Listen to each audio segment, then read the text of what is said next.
World-class guests, fascinating stories, inspiring messages. Welcome to Linda's Corner. My name is Linda Bjork, and today we're going to be talking about personal advancement. I'm delighted to welcome special guest Dominique Brightmon. Dom is a top-rated podcast host, certified self-leadership trainer, award-winning speaker, and the author of several books, including Going North, Stay the Course, and Crappy to Happy. You can reach Dom at his website, dombrightmon.com, and I'll include a link in the description. Welcome, Dom. I'm so glad that you could join with me today.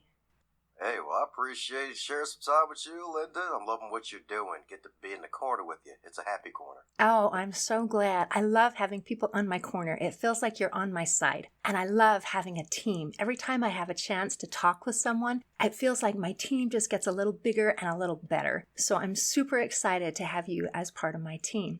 And I absolutely love your mantra about advancing others to advance yourself. What an awesome pay it forward kind of a mentality. And I think that that is so beautiful. And today I am so excited to be learning about E's, C's, and keys as you talk about the 5 E's of leadership and the 5 C's of explosive growth and the 4 keys for rock solid optimism. So I am so excited for you to just teach me all of the things. I didn't know this was going to be a 36-hour podcast interview. Okay. All right. Maybe we can shrink it to maybe a 36-minute podcast. Yeah, the 5 C's, the E's, I'm like, those are separate keynotes. Okay. Well, if we don't have time to go through all of them, that is okay. But which one do you want to go on today? Do you want to talk about C's or E's, or do you want to talk about the keys? I'll take, you know what, I'll let you choose since you know your audience the best. Go ahead and take your pick. It's all good. Let's start with keys then. The magical keys. All right, because this girl is on fire, a.k.a. Linda, that is. But yes, the keys. Magical keys for elite performance. My goodness. The wonderful thing about the keys for elite performance is that I put in a nice acrostic. And for those taking notes, you could probably pull out your pen because it's one of those pen moments on a magical podcast. It's in a nice little acronym called MITCH. M-I-T-C-H. So the M stands for mental awareness, being aware of your mind. The I stands for influence awareness, being aware of the things that affect all the things that influences your wonderful body, mind, and spirit. Then there's the T, which is time awareness, because time management is a fallacy and it's really all about attention management. Ooh. And then there's the C, which is connection awareness, because, you got to be aware of what you're connecting to, more importantly, who you're connecting to, so networking with super special, awesome, fabulous people. And the H is for habit awareness, where it puts all the other awareness types together like a wonderful glove. So you got the M for mental awareness, the I for influence awareness, and the T for time awareness, and of course the C for connection awareness, and the H for habit awareness. Wow. And I should have had my pen. I'm trying to listen, and so I didn't have a chance to write everything down. Do you have time to elaborate on those a little bit, or is just that intro, that tantalizing intro, what we get? Of course we can elaborate. Let's unwrap this gift for the magical season of giving and receiving, which is 24/7, 365. Good point. That's right. It's like, hey, if you got gifts, we're happy to receive them any time of the year. If it's 3 a.m., you want to slide some random G's into the random PayPal.me and say, okay, we both Linda and I are happy to receive gifts at any time of the day, I'm telling you. Absolutely. That's right. But yes, today we'll start off with the mental awareness. So, of course, one of the biggest things you'll hear in the entrepreneurial space once you get on social media is having your mind right, having your mindset right. And one of the biggest things you can do for yourself is to have the Shoshin mindset, the in mindset, where you combine the 2 Japanese philosophies of Shoshin, the beginner's mind, with Kaizen, continuous improvement, where you're continuously improving as a beginner in the stages of life. Now, granted, we don't want to always be a beginner, but we want to have the energy, the enthusiasm, and the curiosity of a beginner. Because in this wonderful life that we have to always try to grow at least 1% better every single day of our lives. And if you do that, that'll help you to become better and not butter, because one of the things I like to do is try to expand my mind by usually expanding my little arsenal of corny jokes that I tell to people, all the way to reading personal and professional development books to see if I can get anything new out of them. Heck, even writing, and heck, even getting on podcasts like these, because I remember listening to one preacher where he mentioned that even though we learn more by listening as opposed to talking, sometimes our best teachings can come from our mouth, because from the heart the mouth speaks.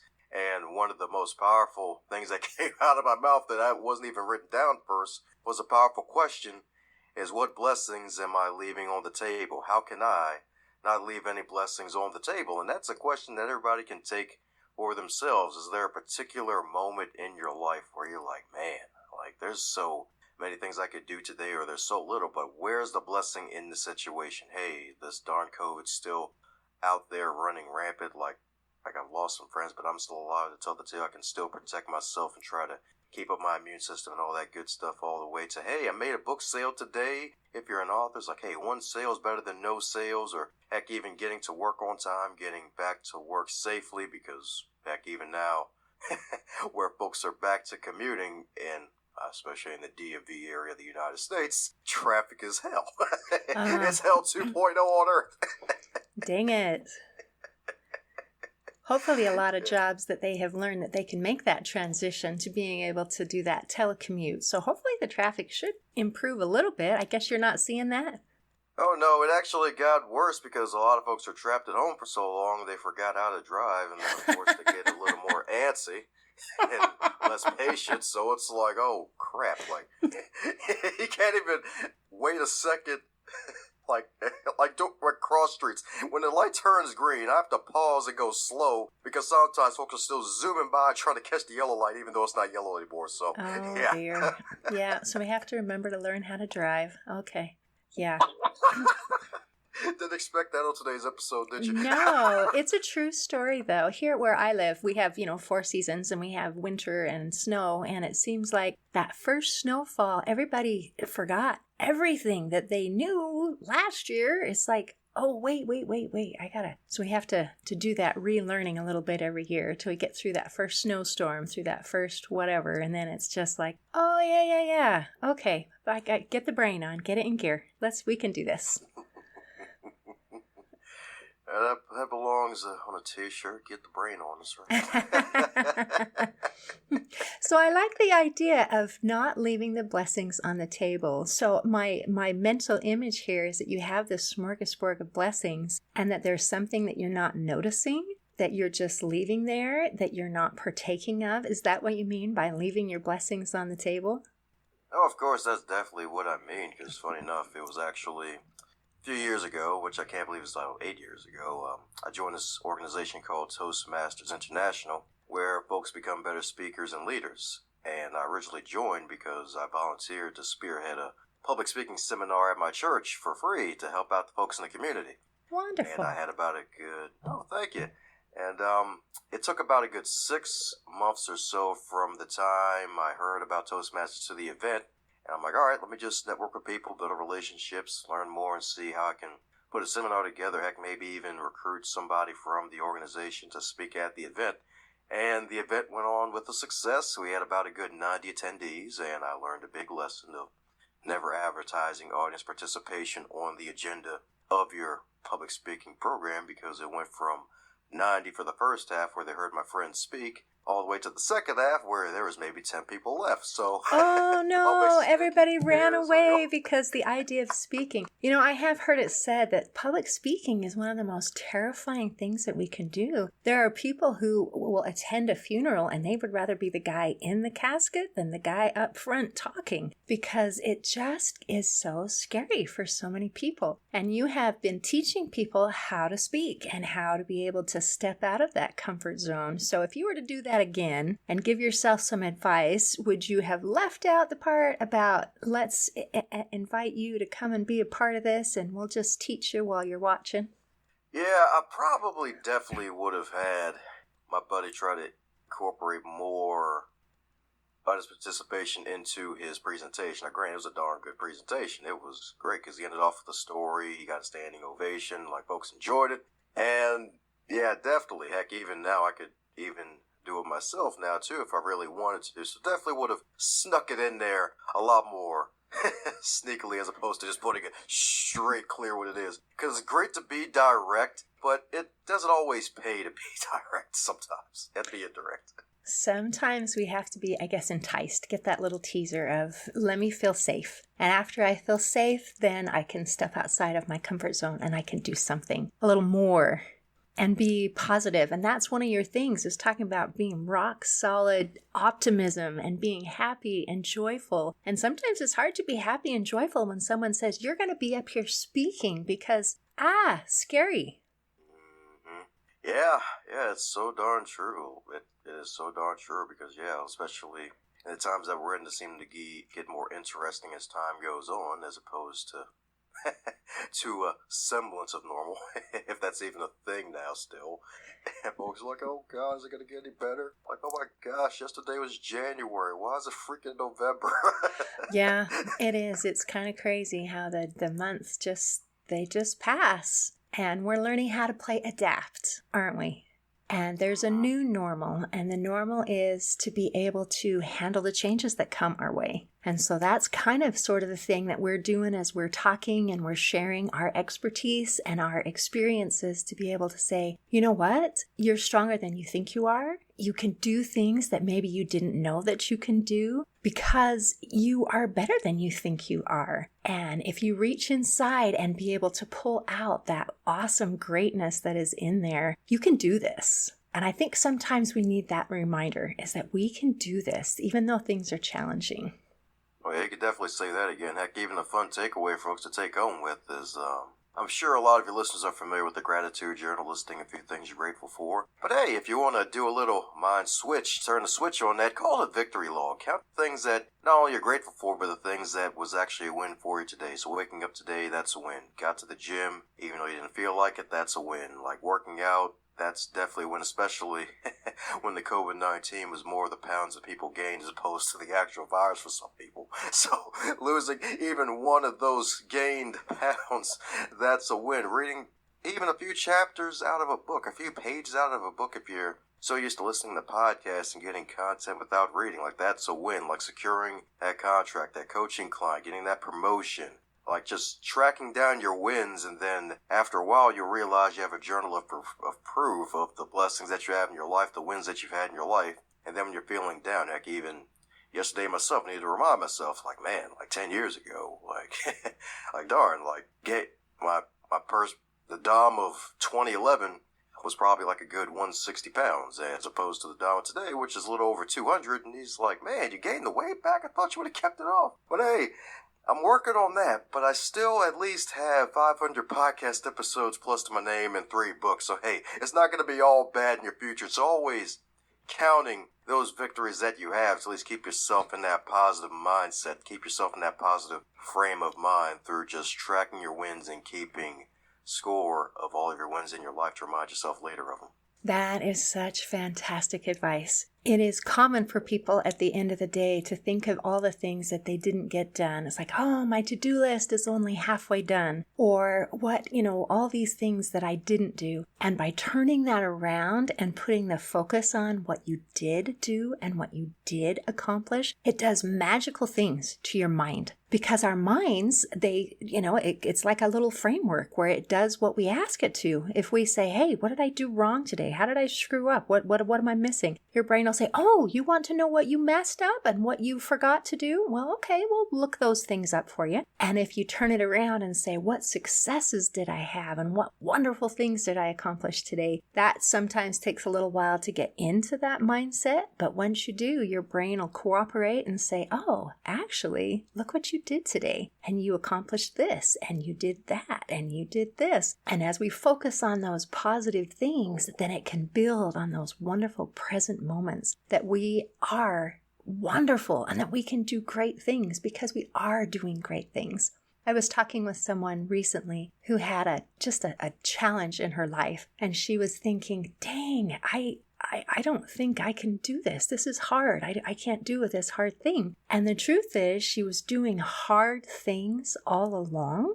this was just a new hard thing, a different hard thing, something that she hadn't encountered before. And she rolled up her sleeves, went day by day, and made it through that challenge just like she did the other ones. So that's beautiful advice, that victory journal. What did you call it? Victory log?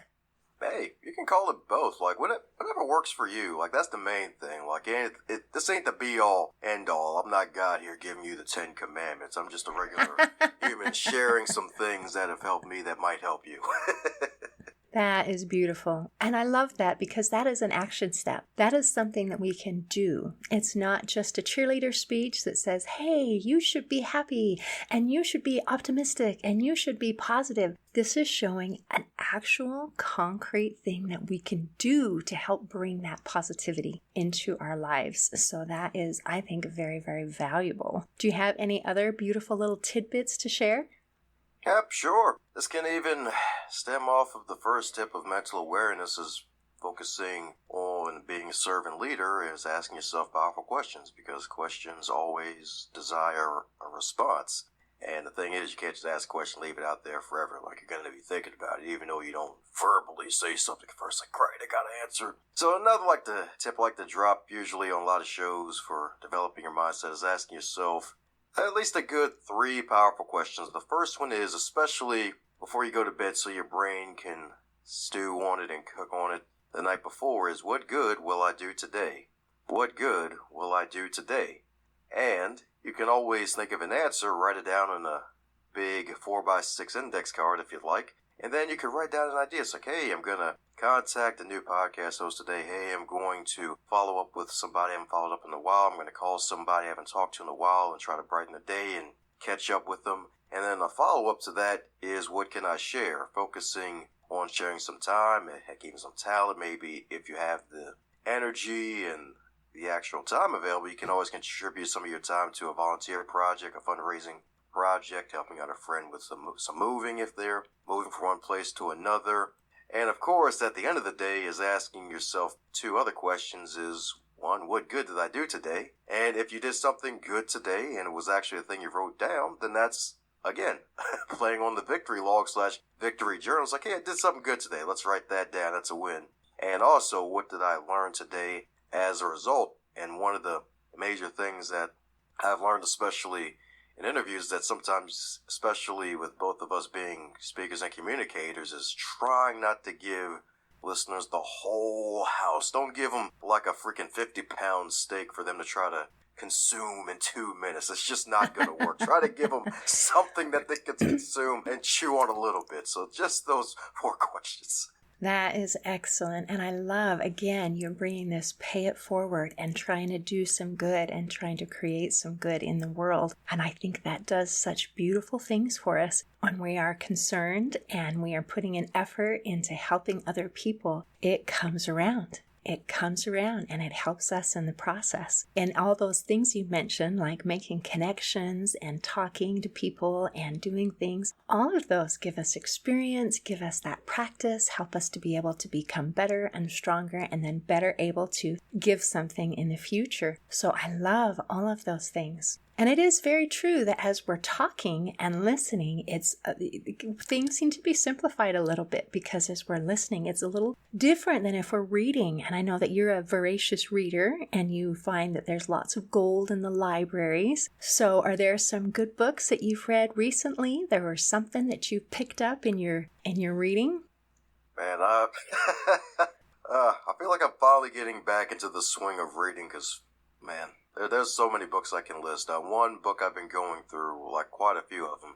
One's called Growth Hacker Marketing by Ryan Holiday, where it kind of goes and drills down to the science of modern day hacking, where you're, marketing as a hacker or hacker marketing, where you're actually focusing on ideal clients as opposed to trying to pray and spray over everybody with your business. That's one book I've been going through. It's a nice short read. Another one is The Grit Factor by Shannon Huffman-Paulson, and funny enough, she was actually on the Going North podcast, so I've been taking my time with that.